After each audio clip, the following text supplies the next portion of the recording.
श्रीमद् वाल्मीकीय रामायण बालकांड 22वां सर्ग 24 श्लोक। सारांश। राजा दशरथ का स्वस्तिवाचन पूर्वक राम और लक्ष्मण को मुनि के साथ भेजना, मार्ग में उन्हें विश्वामित्र द्वारा बला और अति बला नामक विद्याओं की प्राप्ति होना। आरंभ। ओम श्री गणेशाय नमः। ओम श्री सीतारामचंद्राभ्याम नमः। श्लोक 1 से 10। मुनि वशिष्ठ के ऐसा कहने पर राजा दशरथ का मुख प्रसन्नता से खिल उठा। उन्होंने स्वयं ही लक्ष्मण सहित श्रीराम को अपने पास बुलाया। फिर माता कौसल्या, पिता दशरथ और पुरोहित वशिष्ठ ने स्वस्तिवाचन करने के पश्चात उनका यात्रा संबंधी मंगल कार्य संपन्न किया। श्रीराम को मंगल सूचक मंत्रों से अभिमंत्रित किया गया। तदनंतर राजा दशरथ ने पुत्र का मस्तक सूंघकर अत्यंत प्रसन्न चित्त से उसको विश्वामित्र जी को सौंप दिया।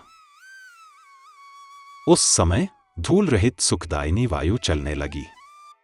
कमल नयन श्रीराम को विश्वामित्र जी के साथ जाते देख देवताओं ने आकाश से वहां फूलों की बड़ी भारी वर्षा की। देवों की दुंदुभियां बजने लगीं। महात्मा श्रीराम की यात्रा के समय शंखों और नगाड़ों की ध्वनि होने लगी। आगे आगे विश्वामित्र, उनके पीछे काकपक्षधारी महायशस्वी श्रीराम तथा उनके पीछे सुमित्रा कुमार लक्ष्मण चल रहे थे। उन दोनों भाइयों ने पीठ पर तरकस बांध रखे थे। उनके हाथों में धनुष शोभा पा रहे थे तथा वे दोनों 10 दिशाओं को सुशोभित करते हुए महात्मा विश्वामित्र के पीछे 3-3 फन वाले 2 सर्पों के समान चल रहे थे। एक ओर कंधे पर धनुष, दूसरी ओर पीठ पर तूणीर और बीच में मस्तक, इन्हीं तीनों की 3 फन से उपमा दी गई है।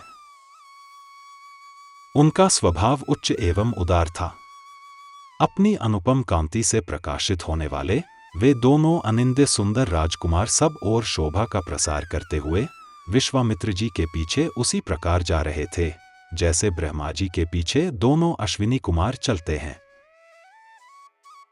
वे दोनों भाई कुमार श्रीराम और लक्ष्मण वस्त्र और आभूषणों से भली भांति अलंकृत हो रहे थे। उनके हाथों में धनुष थे। उन्होंने अपने हाथों की अंगुलियों में गोहटी के चमड़े के बने हुए दस्ताने पहन रखे थे। उनके कटिप्रदेश में तलवारें लटक रही थीं। उनके श्रीअंग बड़े मनोहर थे। वे महातेजस्वी श्रेष्ठ वीर अद्भुत कांति से उद्भासित हो सब ओर अपनी शोभा फैलाते हुए कुशिक पुत्र विश्वामित्र का अनुसरण कर रहे थे।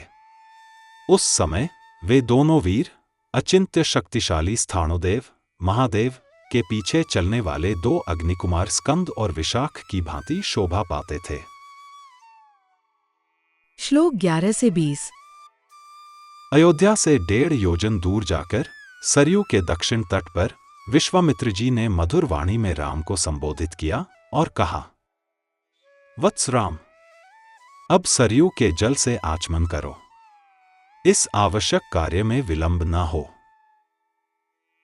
बला और अति बला नाम से प्रसिद्ध इस मंत्र समुदाय को ग्रहण करो। इसके प्रभाव से तुम्हें कभी श्रम अर्थात थकावट का अनुभव नहीं होगा। ज्वर, रोग या चिंता जनित कष्ट नहीं होगा। तुम्हारे रूप में किसी प्रकार का विकार या उलटफेर नहीं होगा।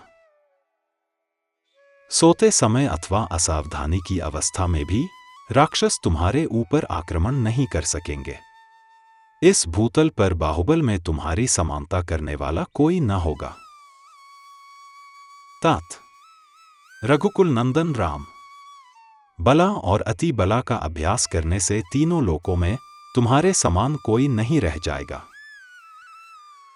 अनग, सौभाग्य, चातुर्य, ज्ञान और बुद्धि संबंधी निश्चय में तथा किसी के प्रश्न का उत्तर देने में भी कोई तुम्हारी तुलना नहीं कर सकेगा। इन दोनों विद्याओं के प्राप्त हो जाने पर कोई तुम्हारी समानता नहीं कर सकेगा, क्योंकि बला और अति बला नामक विद्याएं सब प्रकार के ज्ञान की जननी है। नरश्रेष्ठ श्रीराम, तात रघुनंदन, बला और अति बला का अभ्यास कर लेने पर तुम्हें भूख प्यास का भी कष्ट नहीं होगा। अतः रघुकुल को आनंदित करने वाले राम, तुम संपूर्ण जगत की रक्षा के लिए इन दोनों विद्याओं को ग्रहण करो। इन दोनों विद्याओं का अध्ययन कर लेने पर इस भूतल पर तुम्हारे यश का विस्तार होगा। ये दोनों विद्याएं ब्रह्मा जी की तेजस्विनी पुत्रियां हैं। ककुत्स्थनंदन, मैंने इन दोनों को तुम्हें देने का निश्चय किया है। राजकुमार, तुम ही इनके योग्य पात्र हो।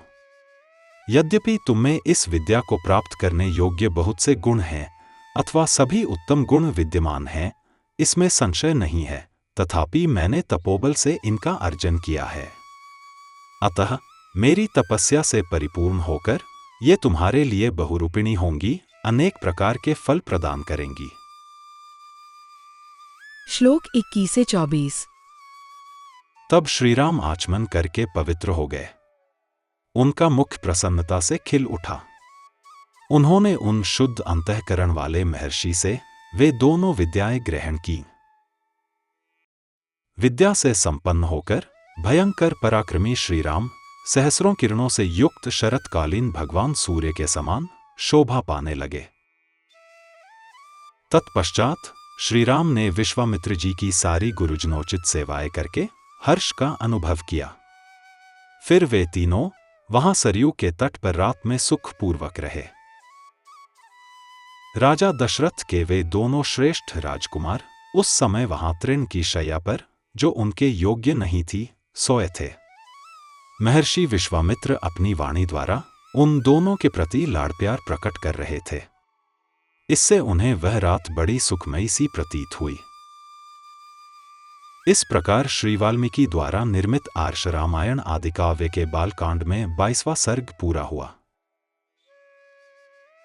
Presented by Dr. T.K. Bansal, a blind scientist.